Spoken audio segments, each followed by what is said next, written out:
Hi everybody, today we're going to make this butterfly nail, and I'm going to use this Poppy That by Color Street to create this sample for you. We're going to peel off that top layer, and I'm going to use markers, the Uni Posca. This is black. I use the bullet shape 0.7 millimeters. And I also have a white that I will be using. I ordered them on Amazon. I also know that you can get them at Michael's.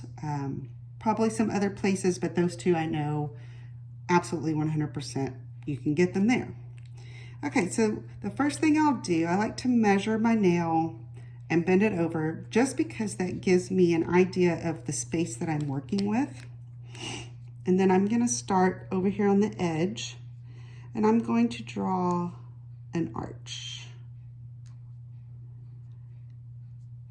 Okay, so once you get one laid in, you can kind of build off of that. Decide how you want them to look. Totally up to you. You can make them bigger, you can make them smaller. Test your marker first on a separate piece of paper, kind of make sure it's running smoothly. Now on my original, what I did was I cut like a moon shape out of Midnight in Manhattan, and that was this part, and then I drew in the design, but I think this is easier if you're okay with your, and get my marker to work. I've been using it a lot.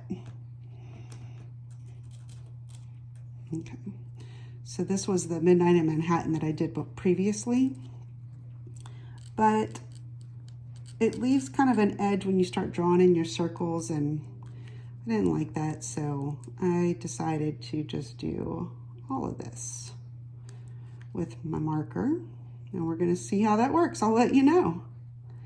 Now, the black I'm using to do detail work, you have to let it dry before you go in with your white spots. So while you're waiting, if there's any lines you don't like, use your x-acto.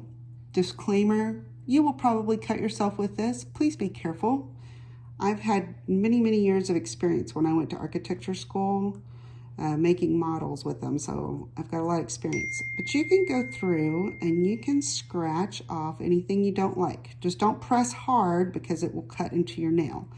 You just want to scratch the surface to fix anything on there that you're like, I don't like the way that came out. If you want to wipe the whole thing off, use an alcohol wipe. Done. So next, you can tell when it's dry because it turns matte. It goes from shiny to matte. And I still have a little wet spot there, but I'm going to go ahead in the dry spots with my white. And this is just circles and dots. I like some kind of running off the edge so it looks a little more natural. If you do happen to get where there is wet black on your white, just use a scratch piece of paper and wipe that excess off like this. Get your white flowing again so you get that bright white in there. You can always go back over and kind of touch it up. Now you don't want to apply while it's wet. Always clean off the tip so next time I go to use it, it's not going to be messed up. So, sorry about that. While it's drying, I should tell you about the top coat I'm using currently. I like this Sally Handen Dries Instantly. It dries very, very quickly, but I typically still wait until I have a couple of minutes because I want to make sure it's fully dry and I don't leave ridges or fingerprints on my nail polish. So that's what I'm using currently. I like it. I like the way it works. Okay, I want to make sure all of my marker is dry. It looks pretty dry. Still a little bit of wetness. Dry, dry, dry. I'll take this minute to thank everybody for watching and liking my videos because I'm a professional artist who currently is renting a house, and all of my supplies, or most of my supplies, are in storage. So this is kind of my little pieces of artwork while I wait to find a house that we like to move into. Now, usually when I do this, I really perfect them. I spend a lot of time, but for making a video, I want it short and sweet because nobody really wants to sit and watch all that. I don't think. I'm a short attention span theater kind of person. So then, once it's dry, all you have left is to apply. And you apply it this way, you can do it this way, whichever way you want the wings to be going.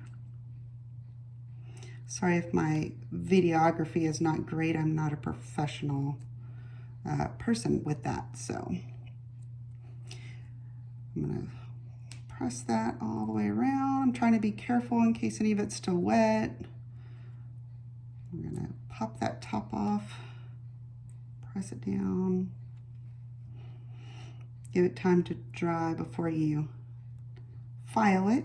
And you can always go back once it's on your hand if you need to touch up some spots, make them a little more white. Wait for it to dry, and then once it is dry, you put that clear coat on top, because if you don't, it will scratch off. 100% will scratch off, I promise you. You must do the clear coat, but there you go. That is a quick sample, not super perfect because I'm not leaving these on, they're just for examples. But it gives you the basic idea of how I got started and where it went from there. So I hope you enjoyed, and y'all have a great day.